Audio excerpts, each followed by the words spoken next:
Everyone in New York knew the rule about Dario Vescari's tower. You did not get in. Not the federal agents who had tried for 11 years and got nothing for it but legal fees and a transfer to Cleveland for the one who pushed hardest. Not the Albanians, who had sent 3 men up through the parking garage on a wet night in March and received 3 closed caskets back, postage paid, with a card that read only "We don't take guests."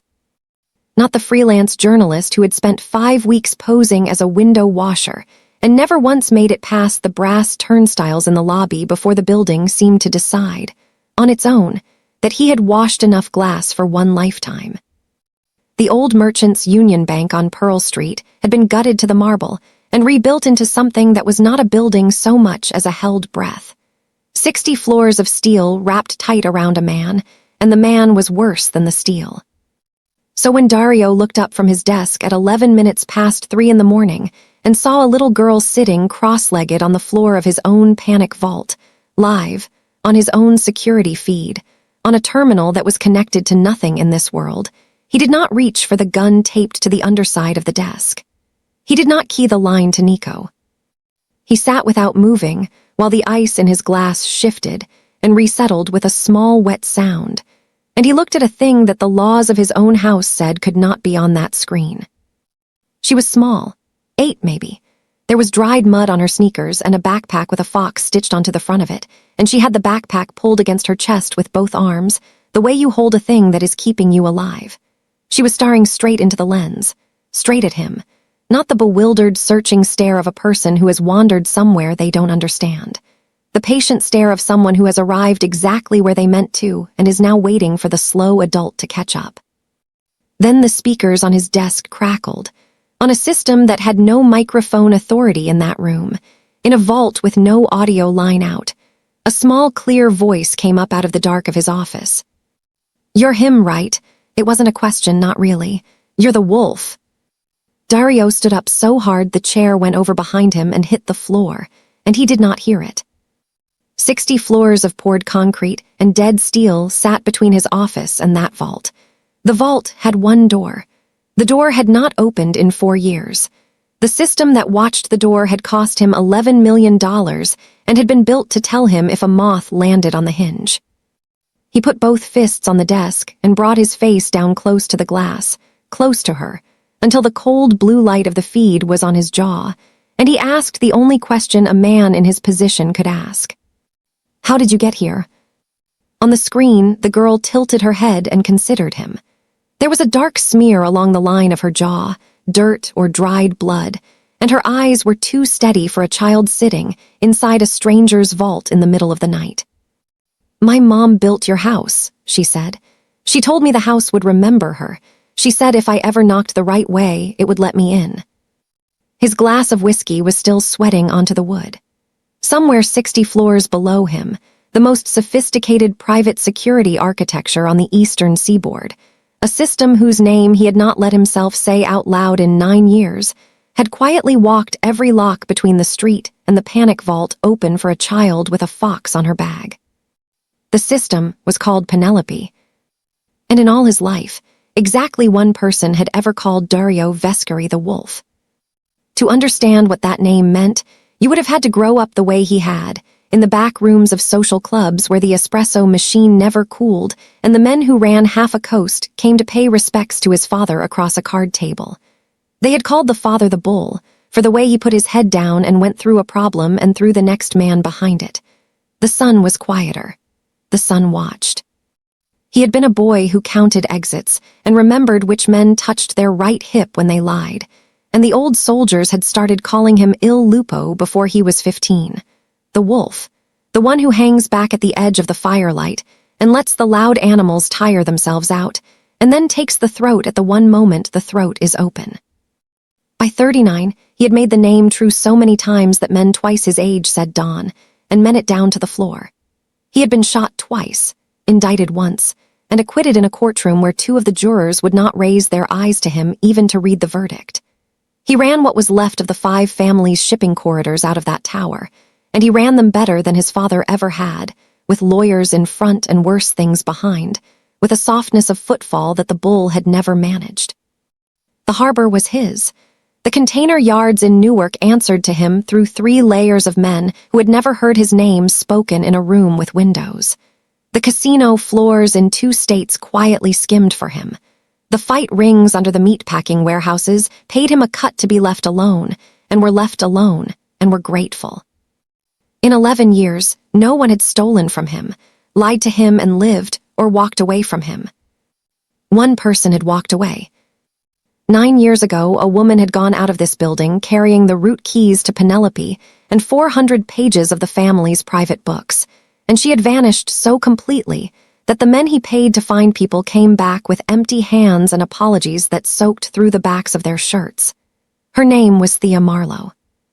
She had come to him at 26, a contractor hired to wire the rebuilt tower, and she had stayed because she was the only person he had ever met who counted a room the way he did.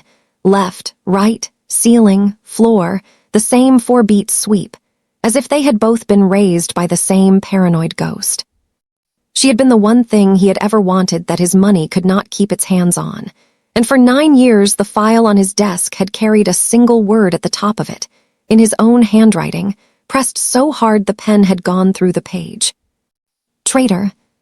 He took the private car down with the gun out, because a man does not survive in his world by believing in miracles, and a miracle that opens your most secure door at 3 in the morning is just a knife you haven't felt yet. The elevator dropped through the spine of the building without a sound.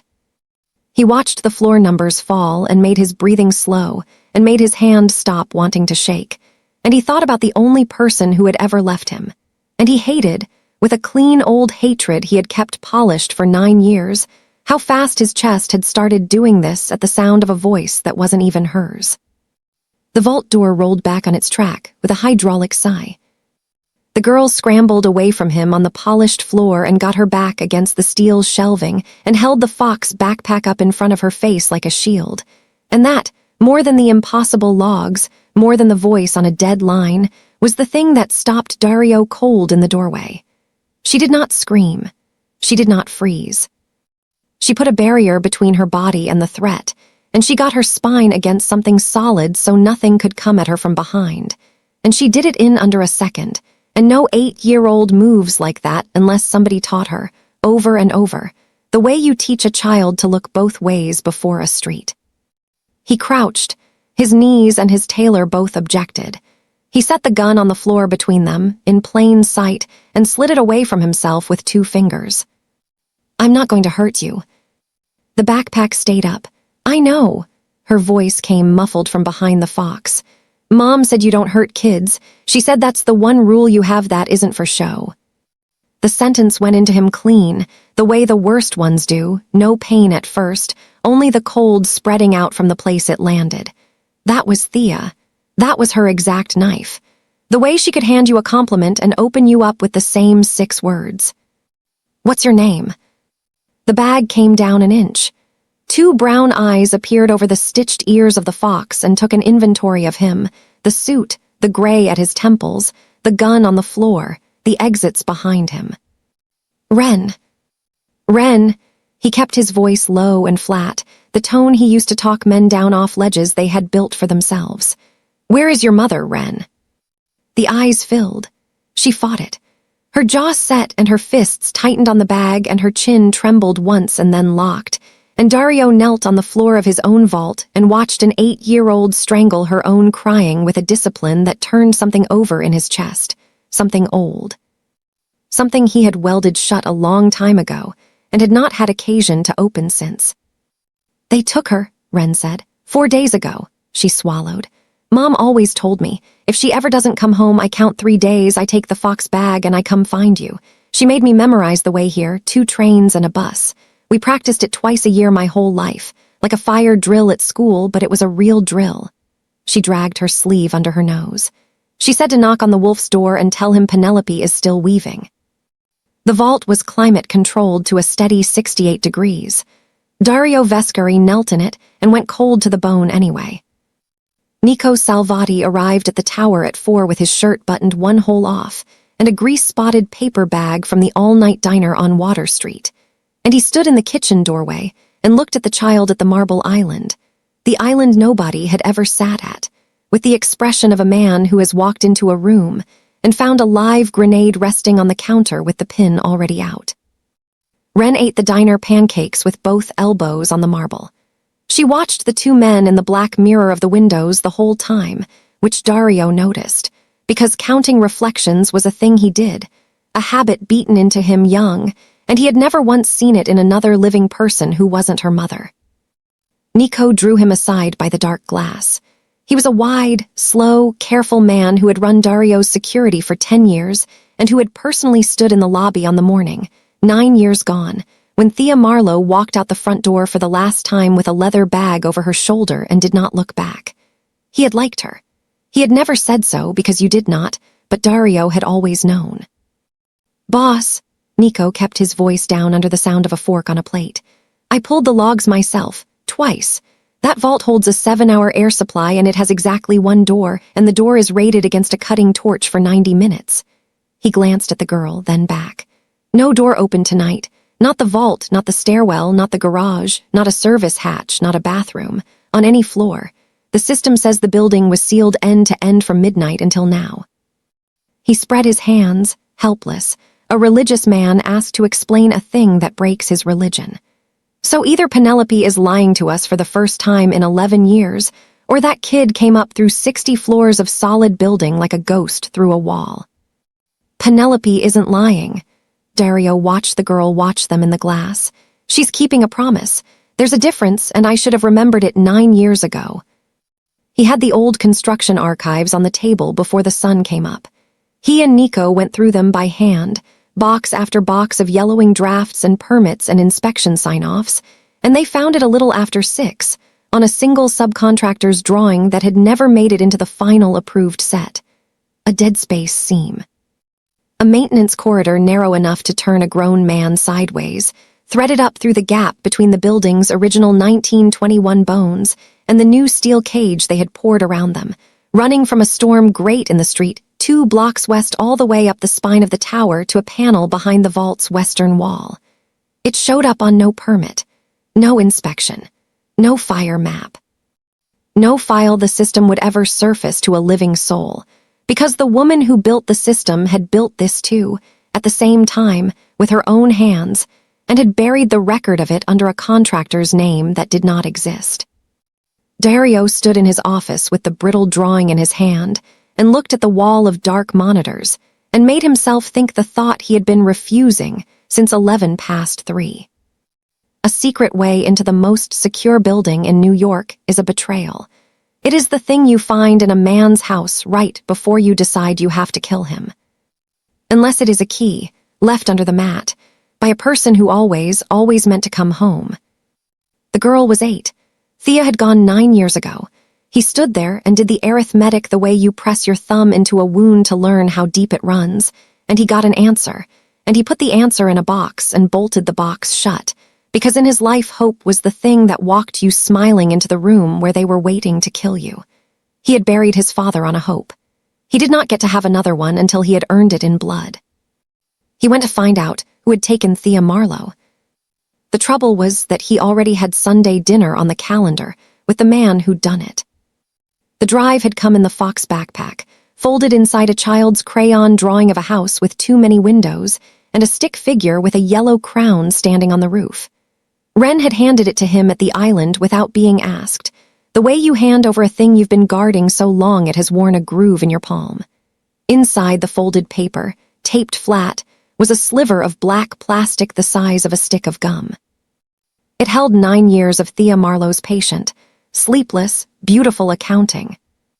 Dario sat alone in his office through the gray of the morning and read it. Shipping windows on the family's protected corridors, the ones the 5 families bled and died to keep clean, quietly sold off to outside buyers. 11 times in 9 years. 3 of the family's own men handed over to outside crews to make the leaks look like ordinary bad luck, men whose funerals Dario had stood at in the rain, whose widows he still paid, whose names came up off the screen one after another and put a fist around his throat. Tommy Caruso, who used to palm quarters out of Dario's ear when Dario was small enough to be fooled by it, and slip them back into his shirt pocket and act amazed. D. Pasquale, who had taken a bullet meant for Dario's father in '06 and walked with a limp ever after and never once mentioned it. Not once in 15 years. Marco Bell, 26, engaged, buried in a suit his mother picked because the boy had owned nothing but track jackets. Sold, all three, to cover a trail. Every dollar rooted through a shell company registered in Montenegro, and the shell, when you peeled it down ring by ring, peeled all the way to an honest little bakery in Carroll Gardens that made the best sfogliatelle in Brooklyn and had been in the family for 40 years. There was a video on the drive, too, recorded on a phone, dated 4 days back. Dario set the glass down and made himself play it, and there she was. Older, sharper, worn down to the part that didn't wear, the way a blade is when all the soft has gone off it. She was talking fast and low, the way she always had when she was 3 steps ahead of the room and impatient for everyone else to arrive. If you're seeing this, then Ren made it, which means you opened the door, which means some part of you still listens to that house even when it tells you a thing you'd rather put a bullet through. She pushed a hand back through hair that was shorter than he remembered. So, listen to me now, because I only get to say it once and I'm running out of road. Eder found us, Dario. Took the man 9 years, which frankly is embarrassing for someone who taught your father how to count cards. He is going to take me, and I am going to let him, and before you put your hand through a wall, hear the rest. I am not being taken. I am getting inside. What I have here isn't enough to bury him. His buyers' names, the real ones, the men he sold your blood to, he keeps those air-gapped in a little vault of his own. He learned that trick from me. The irony is not lost on me, believe it. A breath. So I'm going in as cargo. And I'm coming out with all of it, and you are not going to come crashing in early and burn down 9 years of my work because you couldn't sit still. 3 days. 3 days after Ren reaches you. Not before. Say it back to me in your head right now, I mean it. Her eyes cut off camera, toward something low, a small person probably, and the steel in her face fractured down the middle for half a second into a thing he had to look away from the screen to survive. Keep her safe, Wolf. She's the entire world. There is nothing under it I wouldn't trade for her, including you, including me. A pause that ran on too long. And there are things I let myself believe about you for 9 years that I have lately started to doubt very badly. So when this is finished, you and I are going to sit down and have a conversation we should have had a decade ago. Don't you dare die before then. The file ended on her reaching to stop the recording, her face filling the frame, close enough that he could see the old chickenpox scar at her hairline he used to find with his thumb. He played it 11 times. He stopped counting his own breathing somewhere in there. Dario Vescari came to Sunday dinner the way he had come for 30 years, in a gray suit older than most of Dario's soldiers, in church shoes shined to a wet gleam, carrying a white bakery box tied with red and white string. He set the box on the counter and patted it like a dog. The only honest business left in this borough, he announced, the same line every Sunday for 3 decades. Everything else is laundromats and lies. He was Dario's father's brother. He had held Dario over the font at his baptism and wept, the family said, like it was his own son. When Dario's father caught 2 in the chest on the sidewalk outside the social club in the winter of '09, it was Eder who went down into the dirty snow on his knees and gathered him up and closed his eyes with 2 fingers. It was Eder who held the family together through the war that came after. Eder who stood at the back of the room with his hand on his nephew's shoulder, the night the other 4 families confirmed the boy as Don. The whole picture of a kingdom passed safely down through the blood. Now he sat at Dario's table, shook out his napkin, tucked a corner of it into his collar the way the old men did, and looked at the 3rd place setting. We expecting somebody. A guest. Dario poured the wine himself, both glasses, watching his uncle's hands while he did it. She's down for the night, long trip in. She, Eder drew the word out, warm, delighted, the favorite uncle from a soup commercial. He tore a piece of bread off the loaf with thick, honest fingers.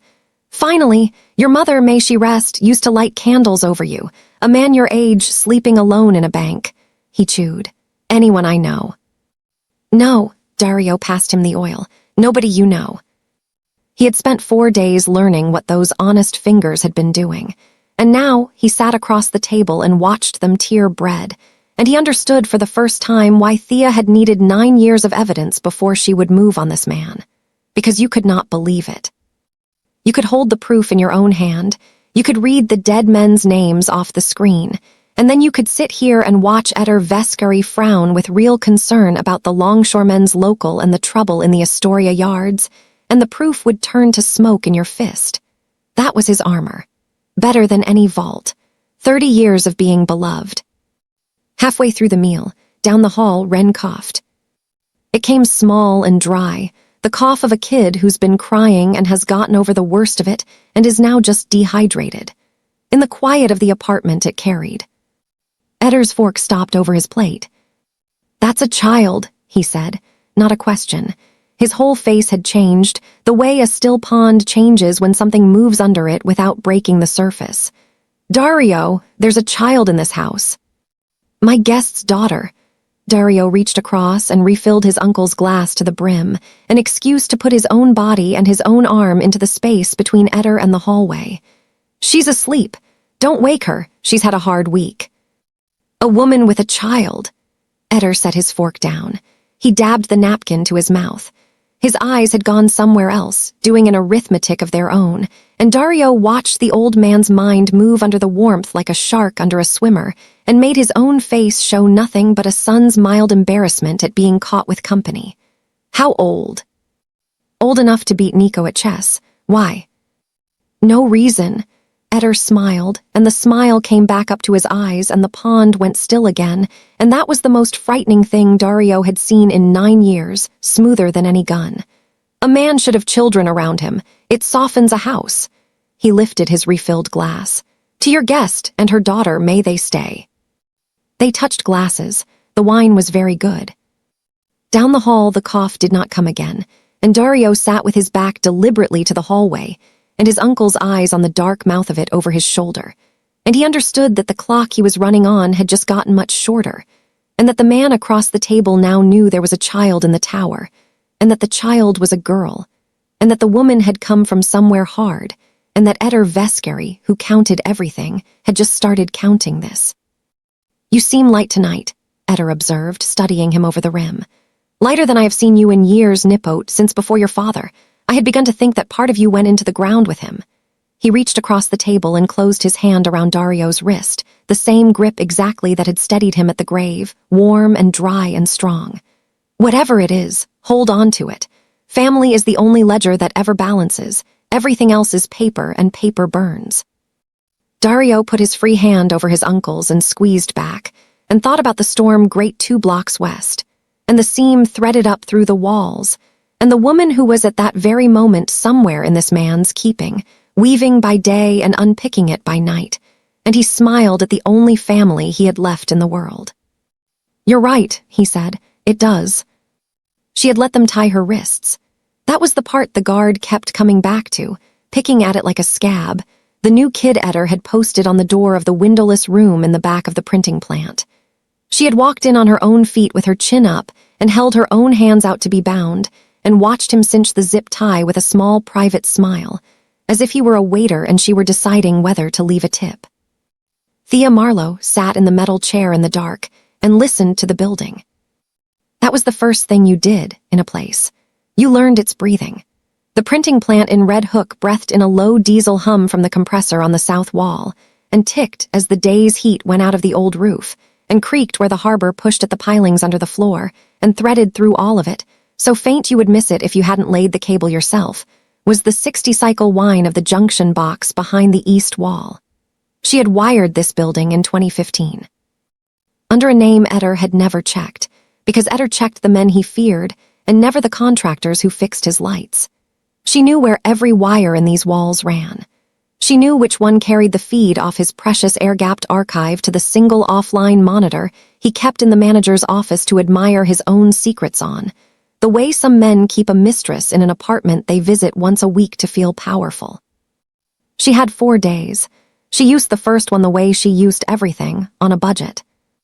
She mapped the guard rotation by sound alone, lying back in the chair with her eyes shut so the kid on the door would think her broken. 3 men, not 6, the other 3 down on the floor with the presses. The kid changed off every 4 hours with a heavier man who walked with a hitch, an old injury in the right knee. You could hear it in the half-beat his bad foot spent on the ground. 11 seconds for a full pass of the corridor outside, out and back, on both of them. Meals twice a day, slid through the door slot by the kid, who had been told not to speak to her, and obeyed it the first day and started slipping by the second, because 4 hours is a long time to guard a quiet woman who asks you nothing, and a man will eventually fill a silence the way water fills a low place. By the second evening, she knew the kid's name was Petter, that he had a sister in nursing school in Tirana. He wired money to, that he thought the buyer coming Thursday was about copper wire and not about the corridors, that he was 20 and frightened and in over his head and did not, at bottom, want to be the man on the door of a room where a woman was going to be shot. She filed all of it. She was not above using a frightened boy. She had a daughter 2 trains and a bus away who needed her alive, and a frightened boy was a tool the way a junction box was a tool, and she had made her peace a long time ago with the kind of person 9 years on the run had sanded her down into. On the second night, the door opened, and it was not Petter with a tray. It was Eder, alone, which was either a courtesy or an insult, and he pulled the second chair around and sat down in front of her with his forearms on his knees, an old man visiting an old friend in a home. "You let the boy bring you the wrong way," he said. He clicked his tongue. "Up Van Brunt, 3 cameras, you used to be careful about cameras." "I used to work for careful people." She rolled her neck. Her shoulder ached where they'd been rougher than they needed to be, loading her. "Standards have slipped, Eder. You're selling the family's own corridors to Baltic gun runners and routing the money through a cannoli shop. Your brother would have buried you in the foundation of this building and poured the slab himself." She watched it land. He let it. That was the thing about Eder. He had no pride that could be reached by words. He had buried his pride decades ago next to whatever else he'd put down there. "My brother," Eder said, "was a romantic. He thought the corridors were sacred. He thought blood was sacred. He stood on a sidewalk telling another man about honor, and that man put 2 in his chest, and you know what honor did for him then." He spread his hands. "Nothing. The honor went in the ground. The corridors stayed. So I made the corridors work for me instead of the other way around, and I made sure no one knew, and for 9 years no one did, including the boy I built up to sit in that bank and look fearsome while I ran the actual business out of a bakery." He tipped his head at her. "And then you. Always you. The one variable I never solved. I should have killed you in 16 when I had the seal made." "You should have." She said it the way you'd agree about the weather. Inside, behind the lightness, she was counting the floor below them, the presses going quiet for the night, the diesel compressor cycling off, the building shedding its workers 1 car at a time out of the gravel lot. "Tell me something, since we're being honest in a room with no windows. The kill order.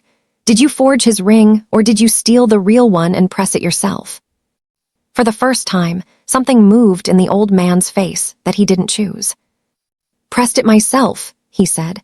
"Off the real one, while he slept off a bottle the night his father's anniversary came around. He never knew it left his hand." He looked at her almost gently. "He believed you robbed him, Thea, for 9 years. I sat with him while he believed it. I am, you understand, very good at this." "I know," she said. "It's the only thing about you I've ever respected."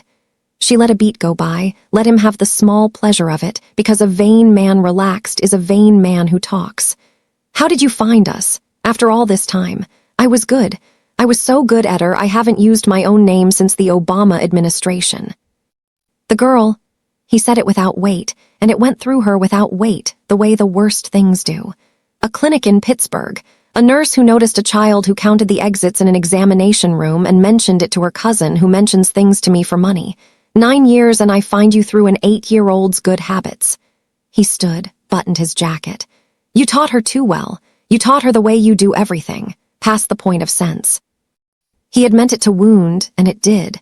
But underneath the wound she filed the fact away cold, because it told her how he'd come and therefore how careful he'd be on the way out. And a careful man is a predictable man, and a predictable man can be timed. "The buyer comes Thursday," Eder said at the door. "I'll make it quick, for my brother's sake. He liked you." He paused with his hand on the frame. You were the smartest person your whole generation produced. I'll say so at the funeral." The door shut.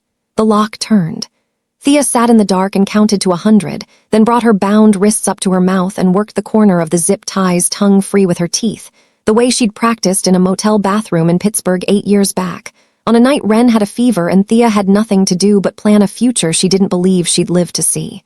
The plastic gave. Her hands came apart. She did not run. Running was for people without a plan. She put the loosened tie back around her wrists so it would look closed in the dark, and she sat with her freed hands resting open in her lap, and she went to work in her head on the thing she'd come here to do, which was not escape, which had never been escape. The archive was 40 feet away, behind the east wall, in the manager's office, on a box with no network card. To pull it, she needed 2 minutes alone in that office, and a junction she'd wired 10 years ago. And to get 2 minutes alone, she needed the building empty of everyone but a frightened boy named Petter. And to empty the building, she needed Thursday, when Etter would clear the floor for the buyer and want no witnesses to the names that changed hands. He had built her the very privacy she needed. He always had. That was the thing about a man who thought he'd raised a wolf. He never once checked the walls for the woman who'd built them. "Slow," she whispered, out loud very quietly to a daughter 2 trains and a bus away. "We keep it slow, baby, but we keep it." The 3 days nearly killed him. He spent them learning his daughter, and he did it the way a man approaches a frozen lake, testing each step before he put weight on it. He did not say the word, the father word, did not let it into his mouth, but the evidence stacked up the way evidence does when you have spent your whole life unable to stop reading it. She counted exits when she entered a room, the same 4-beat sweep he did and had never taught anyone. Left, right, ceiling, floor, every doorway, an inventory done so fast and so habitual that you'd miss it if you weren't doing it too. She took her toast just short of burnt and scraped the rest off into the sink. He took his the same way. His father used to smack the back of his head for it. When Nico, soft-hearted under all that width, tried to let her win a game of chess on the first afternoon, she stopped with her hand on a bishop and looked at him with a flat brown disappointment and informed him that losing on purpose was a kind of lying, and that lying to her like she was stupid was worse than beating her. And then she took the game apart in 19 moves while eating a cherry popsicle that stained her mouth red, and Nico came and found Dario afterward looking shaken. The way a man looks when a child has correctly named the thing he likes least about himself. On the first night, Dario helped her set up an air mattress she did not need in a tower with 9 empty beds, because she wanted to sleep where she could see the door, and he watched her line her muddy sneakers up against the wall, parallel, toes pointed out toward the exit, ready to be stepped into and run in at a dead sprint. And he stood there holding the foot pump and recognized his own shoes, beside his own bed, every single night since the winter of '09. The second day, he took her up to the roof, because the apartment had started to feel like a held breath and a kid-needs sky. The wind came hard off the harbor 60 floors up, and she stood at the rail and counted the ferries, and he stood a careful arm's length back in case the wind did anything stupid, and after a while she spoke without turning around. "You don't have any pictures of her," she said. "I looked. You have a whole house and not one picture of anybody." "I had one." He came to the rail beside her. The city ran out flat and gray to the bridges. "I put it away a long time ago. It was making me into a worse man to look at it." "That's dumb," she considered the ferries. "A picture can't make you anything. It just sits there, you make yourself." She glanced up at him, the wind whipping her hair across her face. "Mom says that too. She says blaming a thing for what it does to you is how cowards get out of bed in the morning." A pause. She wasn't talking about you when she said it. She was talking about a landlord, but it works on you too. "It does," Dario said. "It works on me too." On the third evening, with 1 day left on Thea's clock, he sat on the floor of the guest room while she tested the seams of the air mattress with the flat of her hand, the way she did everything, like she was checking it for lies. "Your mom?" he asked, careful, neutral, a man easing the pin back into a grenade inside his own chest. "She ever talk about your father?" Ren gave the question the full grave consideration she gave everything, including chess and the moral status of pancakes. She said he was the smartest man she ever met about everything in the world except people he loves. She looked up at him with eyes he had spent 3 days refusing to recognize in the mirror. And she said he gave her the only 2 things she ever stole in her whole life. And when I asked what they were, she said one of them was me. She lay down and pulled the fox bag in under her arm the way other kids held a bear. She never said the other one. I think it's a building. But that's a weird thing to steal, so maybe I'm wrong. He sat there with the foot pump in his 2 hands. There was a question, and he was Dario Vescari, who had stared down the Albanians and the federal government and the assembled heads of the 5 families without his pulse changing, and he could not get the question up out of his throat. Good night, Ren. Night. She was already going under the way kids do. Like a stone into water. Mom comes back tomorrow. She promised. She doesn't break them. A yawn cracked her jaw. She just keeps them slow. It was the next afternoon, with Thea's clock down to its last hours, that the lobby called up to say Dario Vescari was downstairs and on his way to the elevator and had not asked and was not waiting. Dario had 9 seconds. He used them. He had Ren by the hand and her sneakers in his other fist, and he put her in the one place in the apartment with a door that locked from the inside and no sightline from the hall. The wine room, cool and dark and lined floor to ceiling, and he crouched in the doorway and looked her in the eye and did not lie to her, because she would know, the way she'd known about the chess. My uncle is coming up. He's a dangerous man, and he doesn't know you're real, and we're going to keep it that way. You're going to sit in here in the dark and not make a sound, and you're going to count exits while you wait, and there are 2. The door behind you to the service stair, and this one. If anything goes wrong, you take the service stair down 4 flights to Nico, who's in the gray car. You remember Nico. Beat him at chess, Ren whispered. Her chin was doing the trembling and locking thing. Is it the man who took my mom? He had not told her that. He had told her nothing about who. Yes, he said, because she'd know. Okay. She sat down on the floor of the wine room with her back to the racks and pulled the fox bag to her chest and got her spine against something solid. Go, don't let your face do anything. Mom says your face is a tell when you're scared for someone. She looked up at him in the dark. She says it's the only time you have one. He shut the door. He heard the small click of the lock from the inside, and he was still standing there with her muddy sneakers in his hand when the elevator opened and Eder came down the hall, and Dario turned with the shoes behind his back and his face arranged into nothing, into the wolf, and his uncle stopped and looked at him and smiled the warm smile, and the pond did not so much as ripple. Nipote, you didn't answer your phone. I was with my guest. He set the shoes down on a console table behind him without looking, the casual placement of a man putting down keys, and stepped forward to fill the hall. What's the matter? You couldn't wait for Sunday. A man can't visit his nephew. Eder looked past him. The hall ran straight back to the kitchen, and on the kitchen island, where Dario had left it that morning because he was a man unused to children and their leavings, sat a crayon drawing of a house with too many windows and a stick figure in a yellow crown on the roof. Eder's eyes touched it, touched the small backpack-shaped absence on the chair where Dario had pulled the bag away, came back. The child, the daughter, is she here? At the park with my guest. Why do you keep asking about a kid, Eder? Because I am an old man, and I like the idea of a kid in this cold building. The smile held.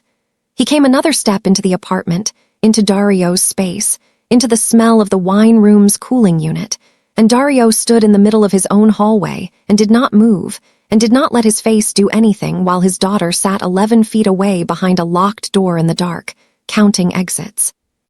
And because, Eder went on, conversational, removing one glove finger by finger, the timing of a woman with a young girl arriving on your doorstep in the middle of the night has been sitting in my chest like a bad oyster, and I have learned over a long life never to ignore a bad oyster. He looked at Dario, and for a moment the warmth thinned just at the edges, just enough to see the cold water underneath. Who is she, the woman? Where did she come from? What does she want from a man like you? You don't get to vet who I sleep with. No, Eder pulled the glove the rest of the way off. But I get to worry. You're all I have left of him. He let the silence sit, and the silence was a tool. Dario had learned it from this very man, and Dario refused it, and the old man's gaze drifted, slow, down the hall and stopped on the wine room door. on the thin band of dark under it.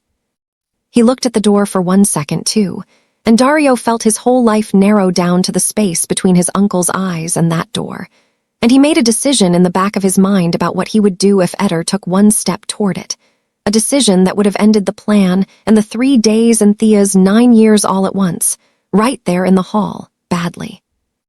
Then a sound came from the wine room.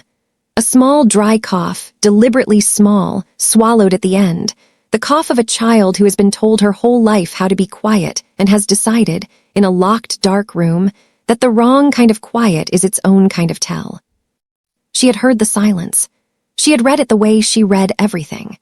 And she had made the call that a dead quiet room behind a locked door was more suspicious than a child with a cough, and she had given him the cover of an ordinary thing, and Dario understood in that half-second that his daughter was, at 8 years old, already better at this than most of the men who worked for him. "There she is," Dario said, not missing a beat, turning toward the door like a mildly embarrassed man whose plans have been exposed. "She wasn't at the park. She's grounded. She bit a kid at the park, so she's in the timeout room, and now you've heard her and she's going to think she won." He raised his voice toward the door. "You did not win." A pause from behind the door, then muffled, perfectly pitched, an 8-year-old's wounded dignity. "He started it." Eder laughed. The warmth flooded all the way back, the tap full open, and the cold water went back under, and the danger passed like a held breath let go. "A biter, good. This city eats the ones who won't bite." He tugged his gloves back on. "Forgive an old man his oysters, Nipot. Thursday. Come to the plant Thursday morning. There's a shipment I want the Don's eyes on. The longshoremen are skimming, and I want your face in the room when I explain to them that they've stopped." He patted Dario's cheek once, dry palm, the way he had since Dario was 4. "Bring your guest if you like. I'd like to meet the woman who put the light back in you, and the biter." He left. The elevator took him down. Dario stood in the hall until the floor indicator hit lobby, and then he went and unlocked the wine room and found Ren exactly where he'd left her, dry-eyed now. The trembling worked all the way down into stillness, and she looked up at him and read his ruined face in one glance. "He knows," she said. "He suspects. It's not the same thing." Dario crouched and put her sneakers down in front of her, side by side, toes out. "You bought us a day, that cough. That was the right call and the brave one, and I want you to know I know the difference." He held out his hand. She looked at it. Then she put her small one into it and let him pull her up, the first time she'd reached for him, and neither of them said anything about it because they were both people who kept the important things slow. He spent that last night not sleeping, which was nothing new, in the office with the wall of monitors lit, and the construction drawing flat under his palm and the men assembling in his head like pieces on a board Ren would have approved of. 12 men he'd trust with the thing in the wine room. The wet approach off the pier, through the rats, because no one ever expected a man to come in through the part of the world that no one likes. The catwalk, the pallet stacks, the angles, the order of who dropped first.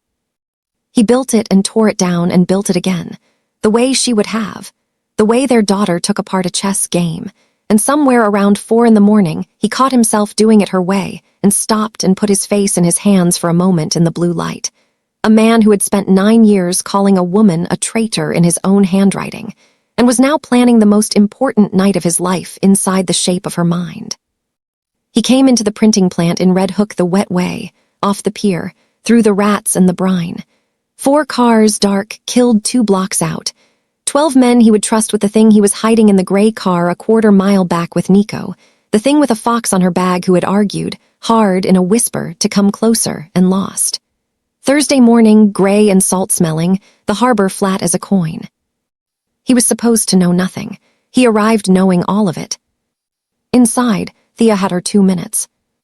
Eder cleared the floor at 8, exactly as she'd known he would, sent the pressmen home and kept only the 3 guards and posted Petter at the back, because Eder wanted no eyes on the names that would change hands at 10. He left her tied in the metal chair under the work lights in the middle of the floor, where he could glance at her between arrangements, and he did not know that the loose tie around her wrists had been off since the second night, and he did not know that the chair sat 11 feet from a floor junction. She'd capped herself in 2015. And he did not know, because he had never once checked the walls, that the manager's office where his archive sat was wired to that junction on a circuit she'd labeled. in her own hand, on a tag he'd never read, "Do not energize."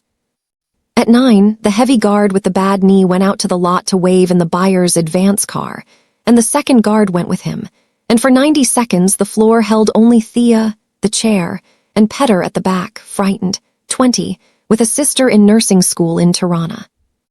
"Petter," she said into the diesel hum, "your boss is going to shoot me at 10, you know that. You've known it since they loaded me." She kept her voice level, a woman discussing a delivery. "I'm not asking you to free me. I'm asking you to be in the bathroom at 10 o'clock, that's all. Be in the bathroom, and when they ask, you saw nothing, and you go home to your sister with clean hands and a story you can live inside for the rest of your life." She let it sit. "Or stay and watch and find out what kind of man you turn into after. I've met that man. He doesn't sleep well. His sister can tell." Petter did not answer, but she watched his throat move, and she filed it, and she knew that at 10 o'clock there would be one fewer gun on the floor, because a frightened boy will always, in the end, choose the version of himself he can sleep beside. Then her hands came out of the tie, and she crossed 11 feet of concrete to the cap junction, and she had it open and bridged with a hairpin, and a wire she'd pulled from the chair's own frame in under 40 seconds.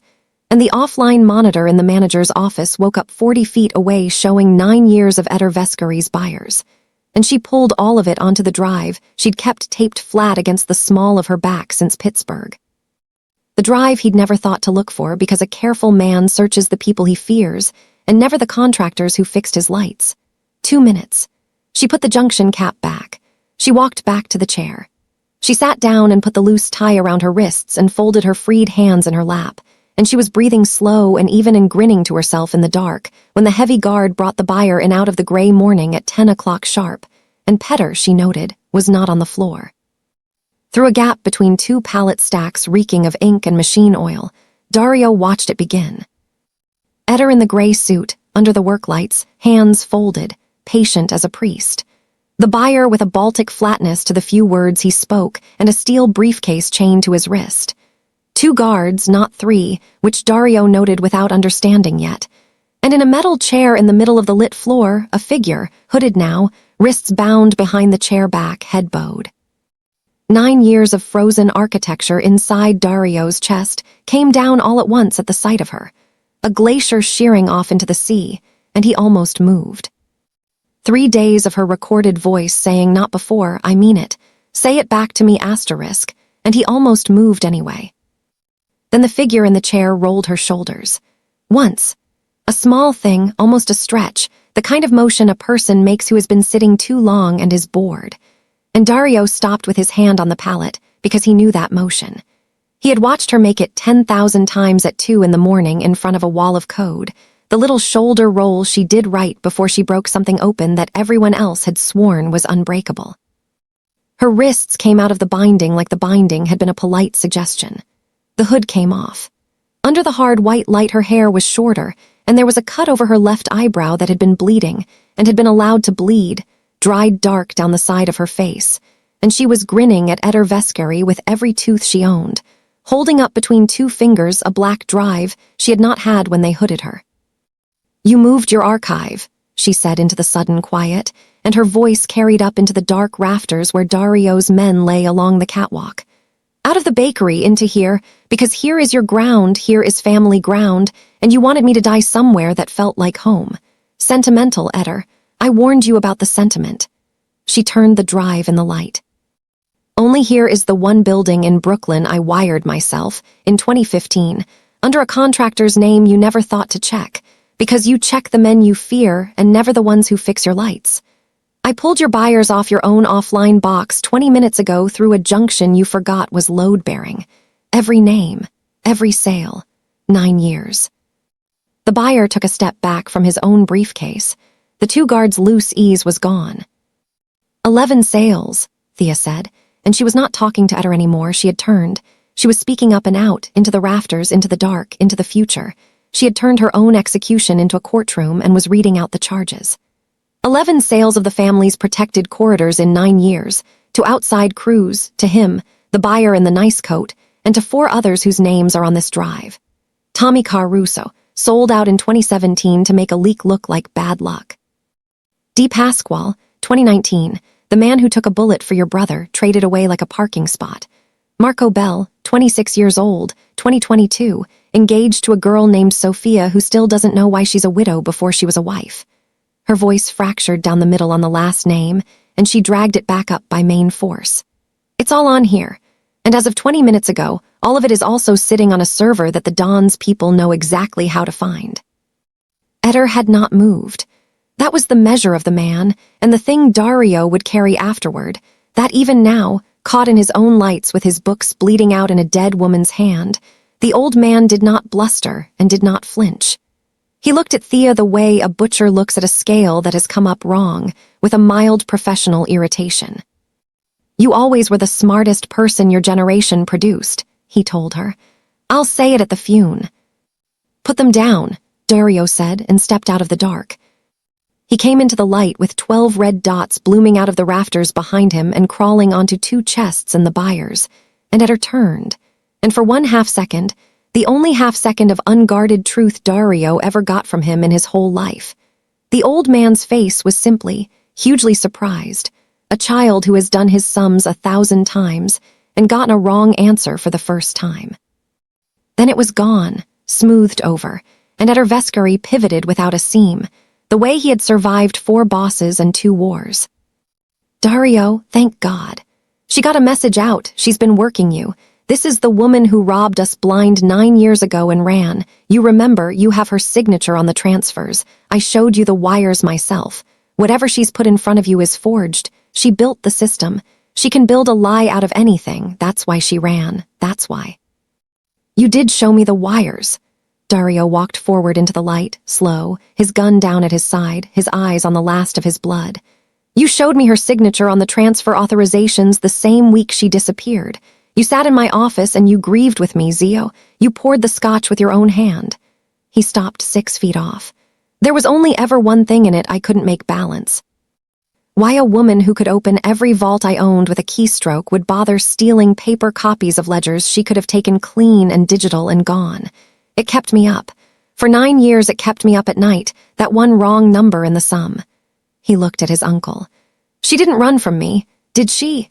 You showed her something the same way you showed me something. For the first time in Dario's life, he watched Eder Vescari hesitate. And into that hesitation, from across the concrete, Thea's voice came level and quiet and broke only at the very edges. The testimony she'd carried for 9 years finally laid down in front of armed witnesses. A kill order. She held Dario's eyes across the lit floor. With your seal pressed into the wax, Dario. Your ring.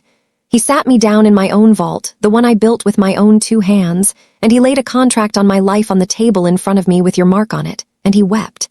He actually wept, the performance of his life, and he told me he could buy me 2 hours before your dogs came, for your father's sake.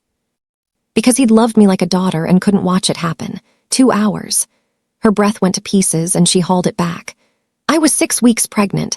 I sat there and I did the math the same way you've been doing it for 3 days. Don't think I don't know you've been doing it. And the math said run now, run far, never stop. Teach the kid fire drills until your own heart turns to scar tissue. So I ran. From you. For 8 years, I taught our daughter the road back to a man I believed had signed my death. Because some animal part of me couldn't stop believing the road home was real even while the rest of me knew it for a death trap. And then 3 months ago, his people found us. And I looked at their faces in a parking lot in Pittsburgh. And I knew those faces. They were always his. They were never yours. And I understood that I had spent 9 years of my one life running from a piece of forged wax. Her eyes were bright and she did not let them fall. So tell me, Wolf, tell me right now in front of everyone, was it a forgery? The plant had gone silent enough to hear the harbor moving under the floor. Dario Vescari, who had not stammered since he was a boy, who had built his whole life on the smoothness of his own voice, opened his mouth, and what came out in pieces. On my father's grave. He stopped. His jaw worked. I never signed he couldn't get the word asterisk paper into the sentence. It kept sliding off the end of it. 9 years I thought you, and I missed you every single one of them, like a he gave up on the clever ending the way you give up on a fist you can't unclench. Like a sick man, it was a forgery. I would have burned this whole city down to the waterline to find you if I'd known there was an asterisk you still out there to find. He took that from us. He took 9 years, and he took her first steps, and he took the right to know my own kid was alive. Something went out of her at that, some load-bearing strut she'd been standing on since before Wren could walk, and her shoulders came down an inch, and the grin was long gone, and her face just opened, for one unguarded second, the way her daughters did. And Edders shot her. He did it the way he did everything, without hurry, the little flat pistol coming up out of the gray suit, while every gun in the building was trained on his men and not on the harmless, grieving uncle, and the shot slapped off the concrete and the steel, and Thea spun half around and went down hard behind the metal chair, and the plant came apart into noise and muzzle flash and men hitting the floor. It lasted 9 seconds. 2 guards against 12 in the rafters and 12 on the ground, and both of them had the sense to drop their weapons and their faces to the concrete inside the first 2. The buyer ran, got 3 steps, was tripped and sat upon by a man twice his size. And Dario was already moving, not toward his uncle, toward her, a fact about himself he noted and filed for later examination. And he came around the chair low and fast, expecting the worst, and found Thea Marlowe sitting up against a pallet with her teeth bared, and her left hand clamped over the meat of her shoulder and dark blood pushing between her fingers, and her right hand, her gun hand, dead steady, holding the compact pistol she'd lifted off the heavy guard in the loading, aimed past Dario's ear into the dark. "Down," she said. He dropped. Her shot and Edders' second shot crossed in the air above him, close enough to feel the heat of one of them. Hers was better, it always had been. The old man sat down slow against the base of the great printing press, the way he'd lowered himself into his chair at 30 Sunday dinners, and his gun hand opened, and the warmth went out of his face for the last time, and Dario found, kneeling there with the woman's blood soaking warm through the knee of his trousers, that he could not yet look at the place where his uncle was. Thea saw it. Of course she did. She reached up with her ruined left hand, red to the wrist, and turned his face away from the press and toward her with 2 fingers at the corner of his jaw, the first time she had put her hand on him in 9 years. "He died the second he showed me that wax," she said. "Everything after was paperwork. You don't owe him a look. You shot him before I could. I had 9 years of dibs." Her mouth crooked, white at the corners. "Don't be greedy." A sound came up out of him that he hadn't made since before the snow in 09, terrible and broken and almost a laugh, and her crooked mouth went soft. And for 1 second on a bloody concrete floor, they were 30 and 28 again, the 2 smartest people in any room they'd ever stood in, and far too stupid to say one true sentence to each other before it cost them everything. He took her bloody hand down off his jaw, and folded it in both of his on his knee, careful of nothing, getting her blood all over himself and not caring. The fight was not finished in them, though. He felt it under the tenderness, banked, hot, and so did she, and it had 9 years of fuel. "You should have told me." It came out of him low, while his men moved around them carrying away the wreck of an empire's rot. "Before you ran, you should have come to me with the paper and watched my face when I saw it. You'd have known in a second it was a lie. You read faces better than anyone alive. You read asterisk his for 9 years. With your baby inside me." Her hand tightened in his heart enough to hurt. "Gamble her life on my read of your face, in a building he controlled with 2 hours on the clock and his men in the lobby. No." Her voice shook and steadied. "You want to be angry, be angry. I have been angry at you for 9 years for a thing you didn't do, so I have some to spare, and I'll trade you straight across. But I made the only call a mother gets to make, and I'd make it again tonight, and if you need me to be sorry before you'll forgive me, then we have a problem, Wolf, because I am not sorry I kept her alive. I'm not asking you to be sorry." He pressed her knuckles to his mouth and held them there, eyes shut, breathing her in over the blood and the ink. "I'm telling you I'm furious. At a dead man, mostly, and at 9 years and a little bit at you, and I'm going to be furious for a while, and I want you to know that going in. And that I would still rather be furious next to you for the rest of my life than at peace anywhere on earth without you. Both things. At once. That's the whole offer. I'm not a simple man. I never learned how." She looked at him for a long moment, the cut over her eyebrow, the white pain at her mouth, 9 years standing between them and getting thinner by the second. "That's a terrible offer," she said. "Fury and a bullet wound and a man who's never once in his life done a simple thing." Her thumb moved on the back of his hand. "I accept." In the long, fluorescent ugliness of the cleanup, one of Dario's men who had been a Navy corpsman packed and dressed the shoulder, a through and through, more blood than ruin, and Thea insulted his stitching in 3 languages, and the corpsman grinned like he'd been knighted. They put a tarp over Eder by the press, and Dario still did not walk over there, and she let him not. Out in the lot, they found Petter sitting on the gravel with his back against a tire, and his hands open on his knees, and his gun thrown into the weeds. And when Dario's men brought him in, Thea looked at the boy and then at Dario and shook her head once. And Dario looked at the open hands and the gun in the weeds and understood, and nodded. And the boy was put in a car and driven to a bus station, and given enough to get to wherever his sister was and never come back. Because a man who chooses the bathroom at 10 o'clock has chosen something, and you do not waste that. Then she talked, low, while the corpsman worked, because she'd had 9 years of things she'd told no one but a child and a system. "I named it Penelope before any of it," she said. "Before Ren, before the wax, before there was a single reason to. You never once asked me why." She winced as the needle went in. "Everybody assumed it was a tech thing, a clever girl's clever reference. Faithful wife, weaving and unweaving the Greek thing, and I let them assume it." "The wife who waits." Dario sat on the crate beside her, his arm not quite around her, careful of the shoulder. "Weaves the shroud by day, picks it out by night, holds off every suitor for 20 years until the husband finds his way home through the whole wine-dark sea." He had read it in week 2 of telling himself he was not, in fact, reading the Odyssey because of a woman. "I decided, after you left, that the name was you mocking me. The system you built sitting in my walls keeping faith, while the woman who built it ran. A joke at my expense, in my own house, for 9 years. It was a confession." She said it flat and let it land.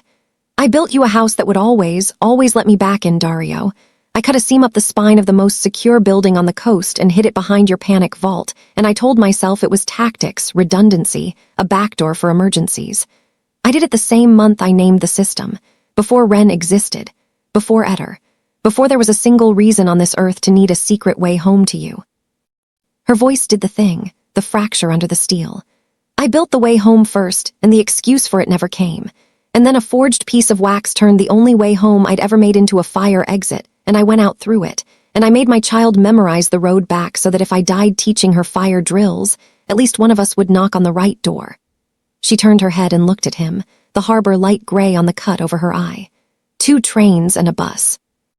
"I made a little girl learn the road back to her father for 8 years, and I called it tactics. I have only ever lied well to other people. I have never once managed it on myself, and I have never managed it at all on that house." He didn't answer in words. He didn't have any that would hold. He lifted her scraped, blood-crusted knuckles and pressed his mouth to them again and stayed there, a man at the end of a 9-year sentence with the gate finally open in front of him, and his legs not quite willing to believe he was allowed to walk through it. "Come home," he said against her hand when he could. "Both of you, the House already voted. It's been voting for 9 years. I was the only holdout."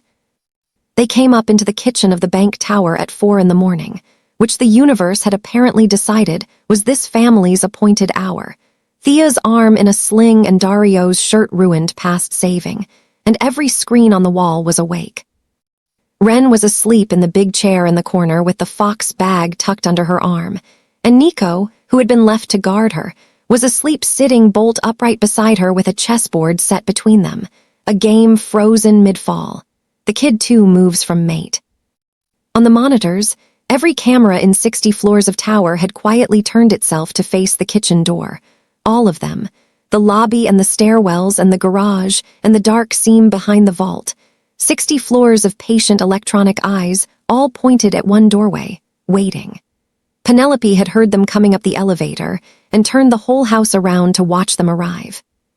Thea stopped in the doorway and took it in. The sleeping girl, the soldier guarding her badly and completely, the house holding its breath with all its eyes. The man at her good shoulder who had walked her in through the front door this time, in the light, With her name cleared, the 9 years of asterisk traitor asterisk scratched off the file forever. "How did you get here?" she said low to him, to herself, to the system, to the whole impossible road. And Dario put his hand flat against the small of her back and felt her lean into it at last, all the way, the entire weight she'd been carrying on her own 2 feet since before her daughter could walk. Ren stirred. She surfaced the way she did everything, all at once and fully present, one eye then both, and she took it in, her mother standing in a doorway, the sling, the blood gone brown on Dario's shirt, the no distance between the 2 grown-ups, and she gave the whole scene the slow judicial blink she gave to chess problems and the moral failings of adults. She didn't run to her mother. That wasn't her. Instead, she got up, crossed the cold kitchen on bare feet, and stopped in front of Dario and looked up at him, and Dario looked down at her, and neither of them said the word, because they were both people who would rather die than say a thing they hadn't earned. Then Ren crouched and lined his shoes up.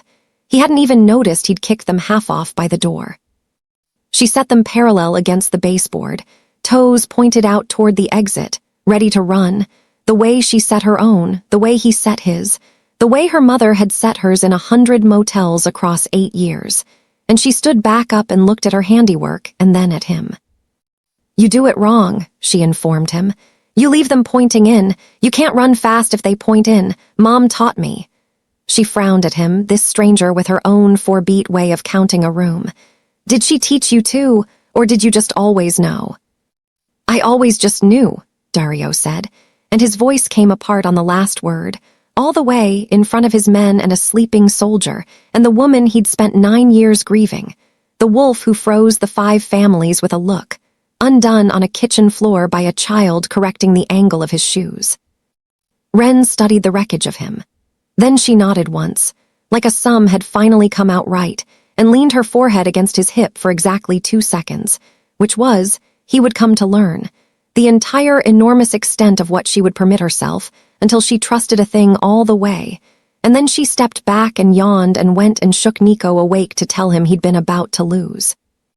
Across the top of her small head, Thea's eyes had found Dario's and stayed there, and there were no screens left in him, nothing air-gapped, nothing held in reserve behind reinforced glass, the whole fortress standing open with the lights on.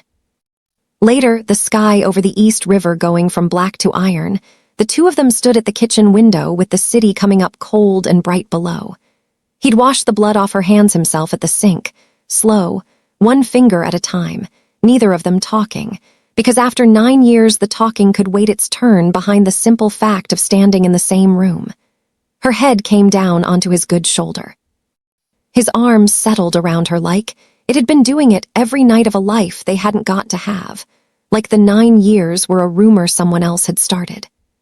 "He'll have buyers," she murmured into his collar. "The 4 others, they'll come asking what happened to their cannoli man." "Let them come." He turned his head and put his mouth against her hair. "The house knows every face now, so do I." He felt her almost laugh against his chest.